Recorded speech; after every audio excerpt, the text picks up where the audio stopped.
안녕하세요. 오늘은 다니엘서 같이 살펴보도록 하겠습니다. 여기가 어딘지 아시겠습니까? 여러분들 뒤에 배경을 보면은 아시겠죠? 아직 교회에서 대면 예배를 드리지 못해서 지금 온라인으로 실시간 예배를 드리고 있는데 그 모든 부분들이 다 안정이 되고 또 교인들의 안전과 또 지역의 안전들이 잘 확보가 되어서 모든 사람들이 예전처럼 성전에서 또 이 정답은 성교부실인데 성교부실에서 여러분들 함께 또 새신자도 만나고 여러 가지 교회 일로 함께 나눌 수 있는 그런 시간들이 됐으면 좋겠습니다. 오늘도 이 시간들 헛되게 낭비하지 마시고 또 말씀 가운데 가까워지는 코로나19 이 기간들이 되시기를 또 바랍니다. 오늘은 20일과 다니엘 첫 번째 시간을 같이 살펴보려고 합니다.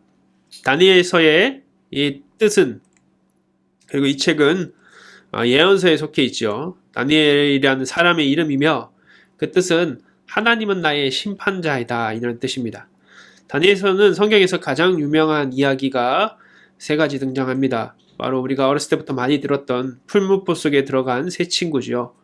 이것은 이제 바빌론식 이름인데 사드락 메삭 아벤느고에 대한 이야기, 또 벨드사사의 학년에 손가락이 나타나 벽에 글씨를 쓴 이야기, 또 사자굴 속에 들어간 다니엘 이야기, 이런 부분들이 우리가 잘 아는 유명한 이야기들이 다니엘서에 기록되어 있습니다. 그래서 우리는 다니엘서를 처음 읽을 때는 이 놀라운 이야기 속에서 와우 하면서 재미있어하고 또 은혜를 느낍니다. 그런데 뒤로 갈수록 점점 어떤 예언이나 묵시에 대한 내용들이 나오면서 흥미를 잃게 되는 성경이기도 하지요. 흥미가 떨어지기 시작합니다. 근데 다니엘서는 알고 읽으면은 굉장히 또 우리에게 은혜를 주시는 하나님의 말씀입니다. 저자와 시대의 배경은 저자는 다니엘의 예언 상치를 근거로 모든 예언이 이루어진 포로 기한 이후로 보는 사람들도 있습니다. 그러나 이는 예언의 성취를 어떤 역사적 사실을 확인한 후에 기록한 것으로 생각하는 경향 때문에 그런 것이고, 성경을 보니까 다니엘 스스로가 자신이 저자임을 밝히고 있습니다. 그래서 12장 4절을 보니까 다니엘아 마지막 때까지 이 말을 간수하고 이 글을 봉함하라. 많은 사람이 빨리 왕래하며 지식이 더하리라. 다니엘은 BC 605년 느부갓네살 통치하에 1차 포로기 때 바벨론으로 끌려간 유대 귀족 출신의 젊은이였습니다. 포로 생활 초기에는 왕궁 신하에서 추후에는 높은 직위까지 오르게 되죠. 지금 다니엘의 프로필을 얘기하고 있습니다. 그는 바벨론이 페르시아에 점령당하면서 다시 다리오 왕의 통치 아래에서 높은 지위까지, 그래서 국가가 바뀌는 그 과정들 속에서도 다니엘은 계속적으로 하나님 앞에 또 세상적으로도 쓰임 받습니다. 동시대에 활동한 에스겔 선지자는 다니엘을 참 의인으로 언급합니다. 에스겔 14장 14절에 보니까 노아, 다니엘, 욥 이 사람들과 동급으로 거기에 언급하고 있습니다. 시대 배경은 바로 이제 유다가 멸망한, 그래서 BC 626년에 아수르에 대항해서 바벨론이 이제 반란을 일으키고 612년에 그 북이스라엘을 멸망시켰던 아수르를 수도 니느웨를 정복하면서 멸망시키거든요. 그리고 605년에 그 유명한 애굽과 갈그미스 전투에서 애굽을 격퇴하고 고대 근동의 지배자가 됩니다. 그래서 바벨론이 이제 예루살렘까지 정복하게 되고 이 느부갓네살은 젊은 다니엘을 비롯한 귀족들을 인질로 잡아 바벨론으로 끌고 가는 그때를 배경으로 하고 있습니다. 그러니까 남유다가 멸망한 그 시기. 다니엘서를 요약하면 다니엘서는 크게 역사를 다룬 1장부터 6장과 예언을 다룬 7장부터 12장으로 나뉘게 됩니다. 그래서 다니엘서를 보면은 1장부터 7장은 이방 세계의 역사를 예언하죠. 6장이라고 되어 있는데 7장입니다. 여기는 8장부터 12장. 그리고 유대인의 역사를 예언하는 8장부터 12장이 있습니다. 다니엘서가 이때는 3인칭, 이때는 1인칭의 시점으로 다니엘이 다른 사람들의 꿈을 해석해주고, 천사가 8장부터 12장은 다니엘의 꿈을 해석해줍니다. 그래서 아람어와 히브리어로 또 각각 이렇게 다르게 기록되어 있는데, 이방 세계의 역사를 예언하기 때문에 아람어, 그 당시에 어떤 세계적인 공용어로 사용되어 있던 유대의 역사를 예언하기 때문에 히브리어로 이렇게 기록되어 있습니다.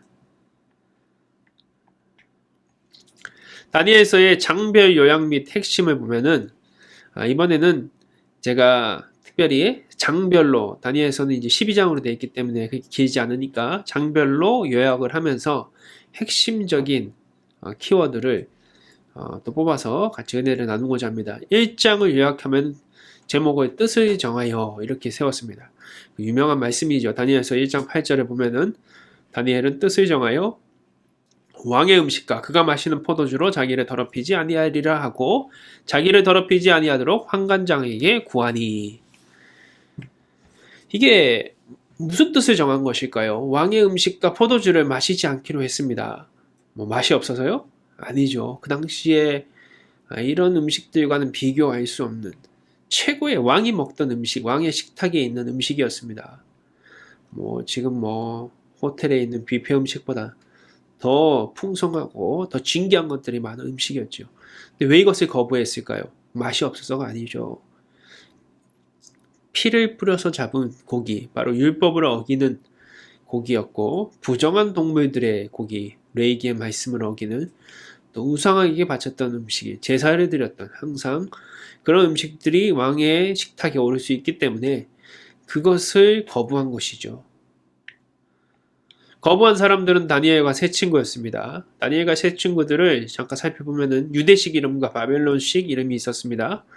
아까 다니엘이 하나님이 심판하신다. 아까 제가 베드사살의 항연이라고 하지 않았습니까?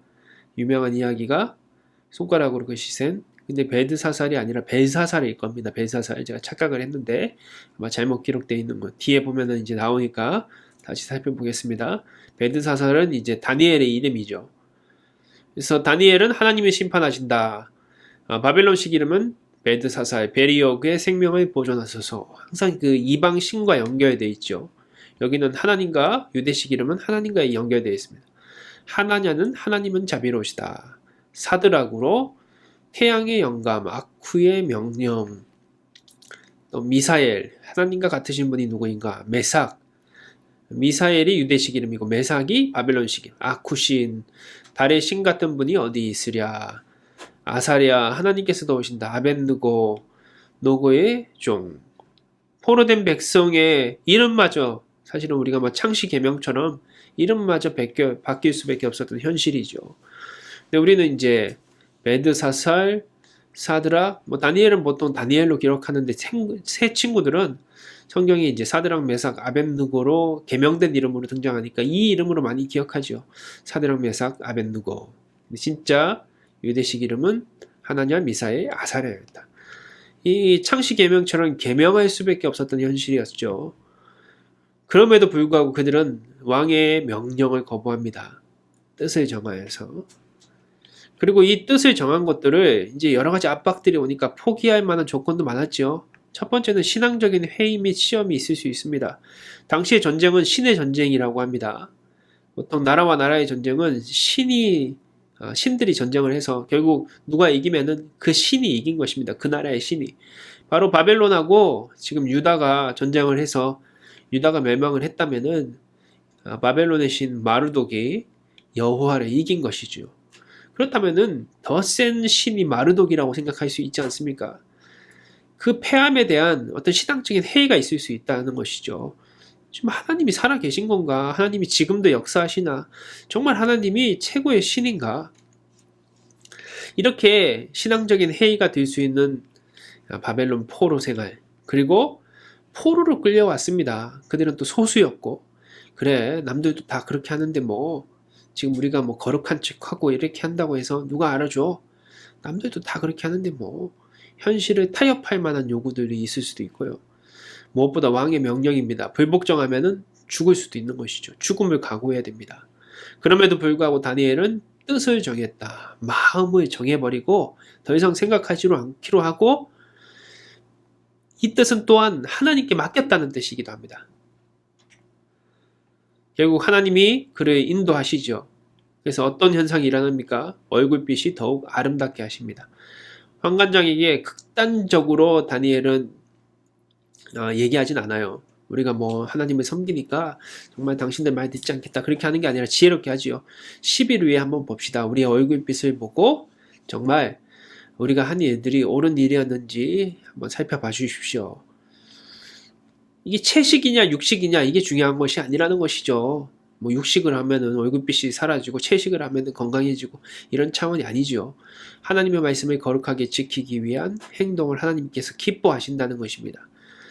그냥 말이 이기는 것이 아니죠. 신앙은 삶으로 이기는 것입니다.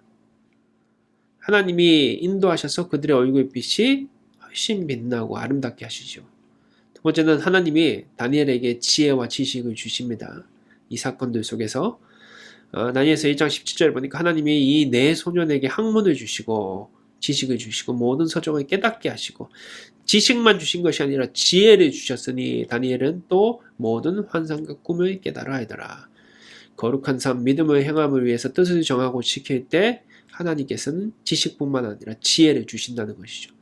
그래서 다니엘의 삶에 인도하십니다. 우리가 살아가면서 필요한 게 지식은 뭐 공부를 하거나 책을 읽거나 또 학원을 다니거나 좋은 스승을 만나면은 생길 수 있습니다. 지혜는 공부를 해서 생기는 것은 아니에요.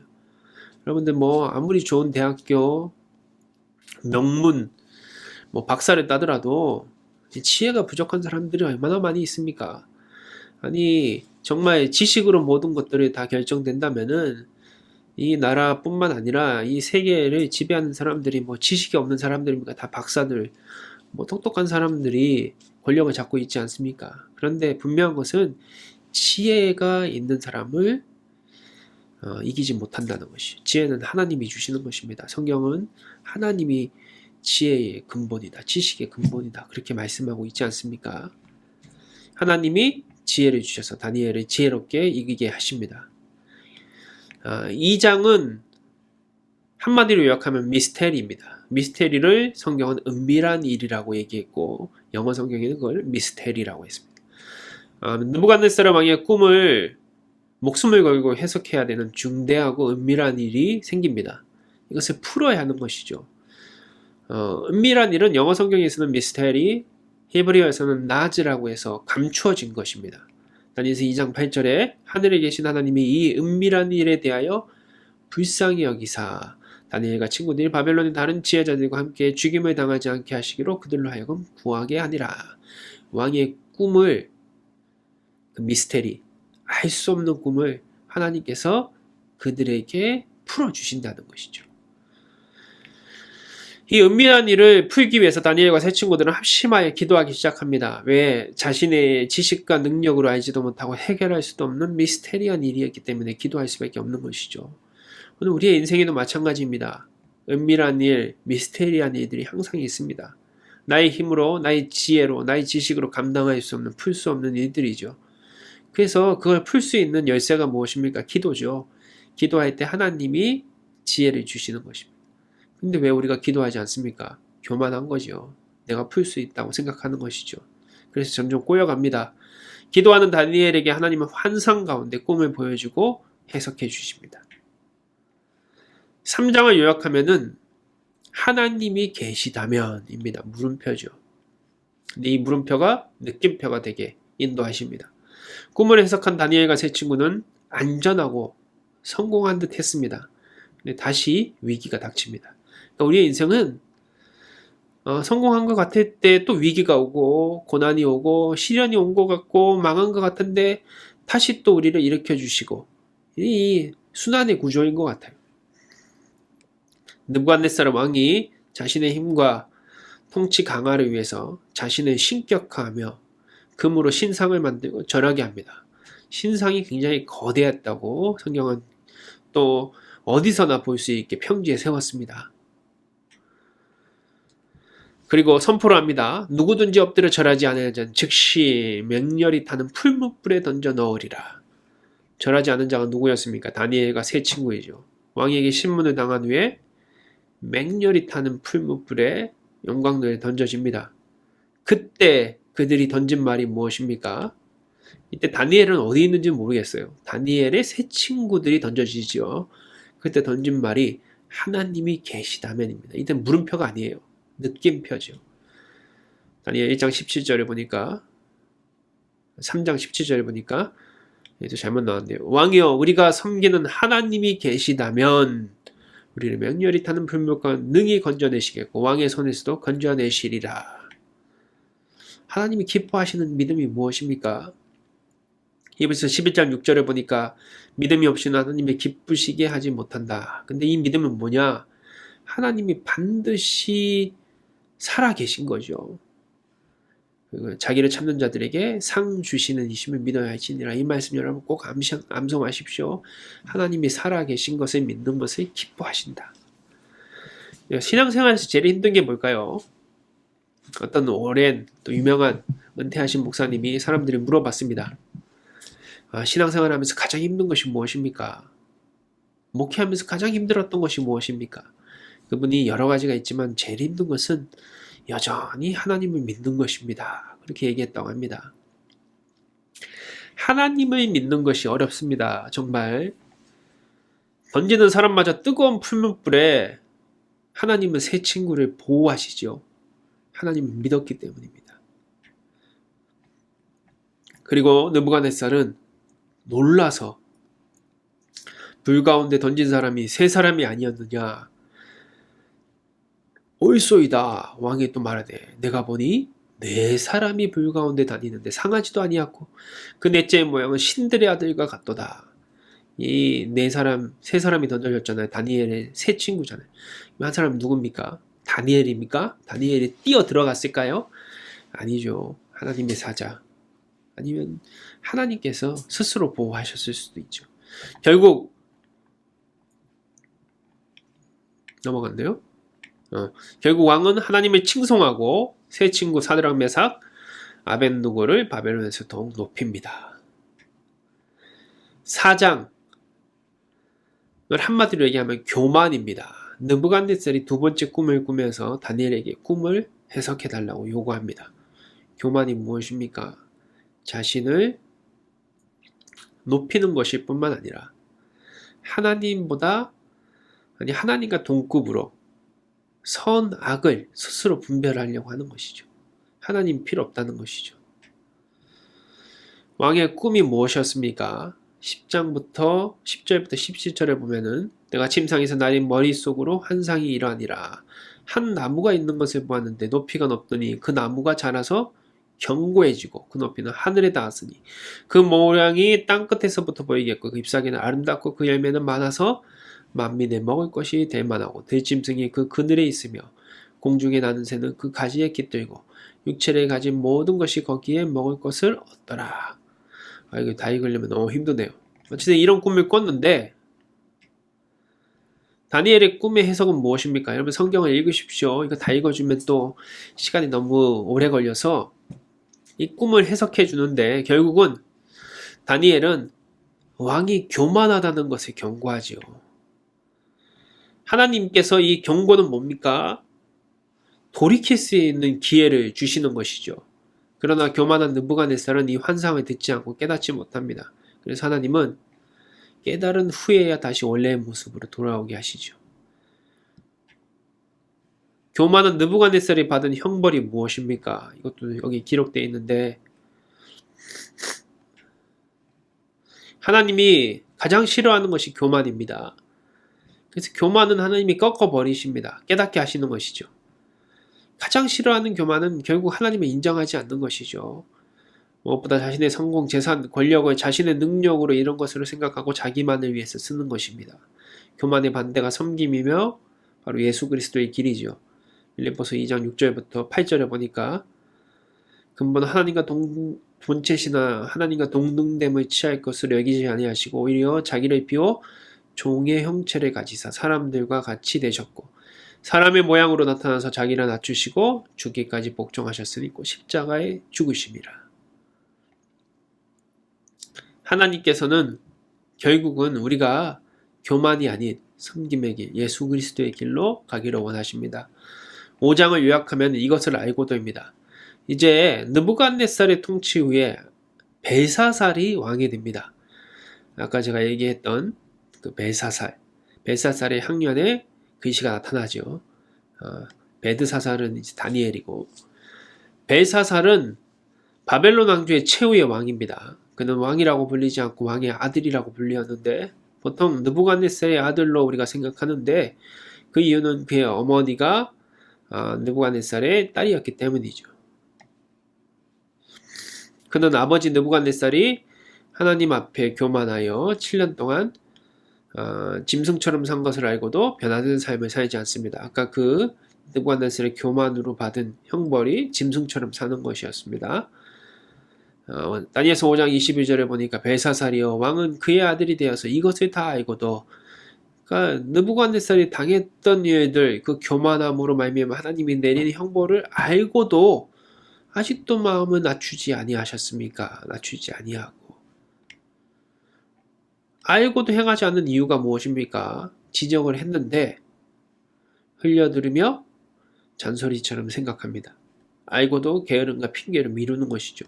하나님은 깨닫지 못하고 돌아올 기회를 놓친 벨사살에게 벽에 쓴 그 유명한 글씨를 통해서 최후의 통첩으로 경고하십니다. 이미 늦은 때지요. 벽에 쓴 글씨가 그 유명한 메네메네 네게 우바라시.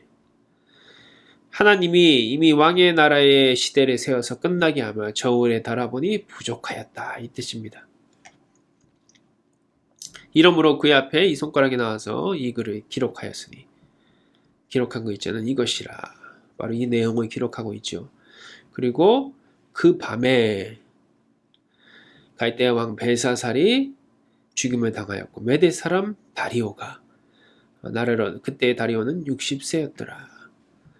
모르는 것을 행하는 것보다, 모르고 행하는 것도 죄지만 더 큰 죄가 무엇입니까? 알고도 행하는 것이죠.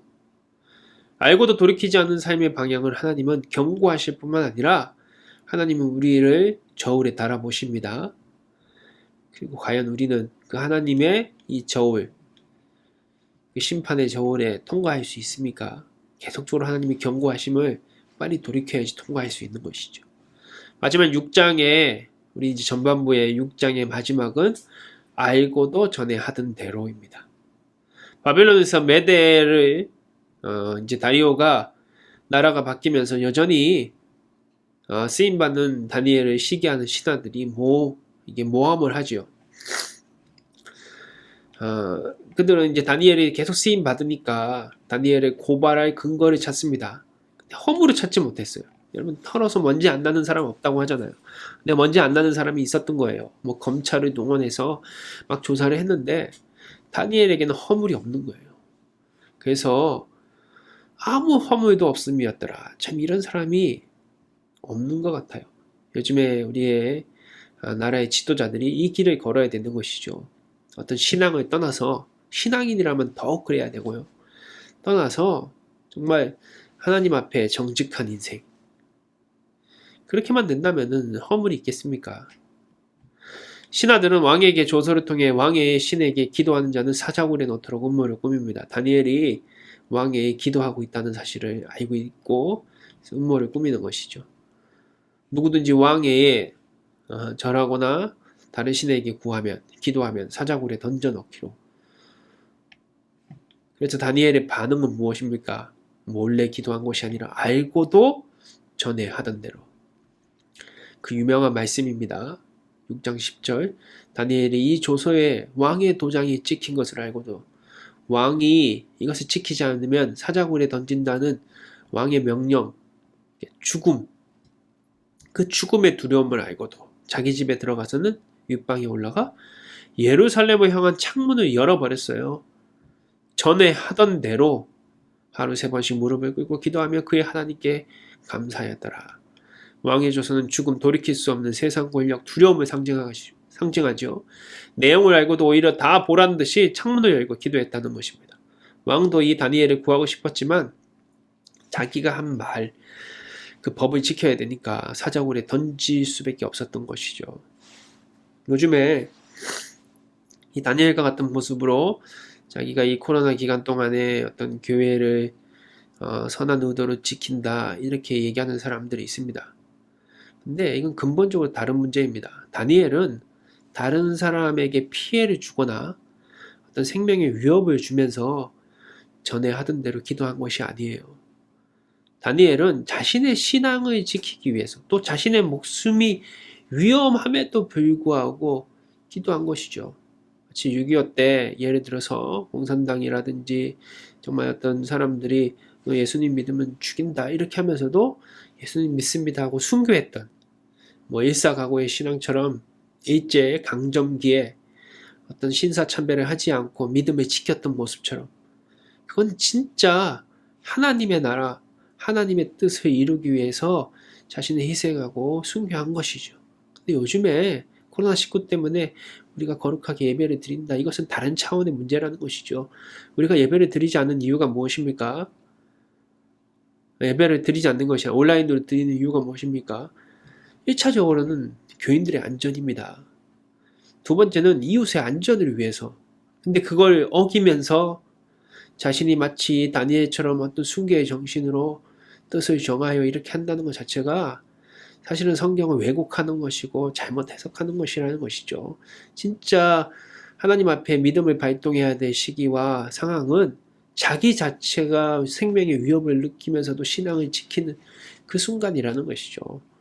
다니엘은 다른 사람이 피해를 보는 게 아니라 자기의 생명이 위협을 당하고 그 무서운 상황 속에서도 하나님 앞에 기도합니다.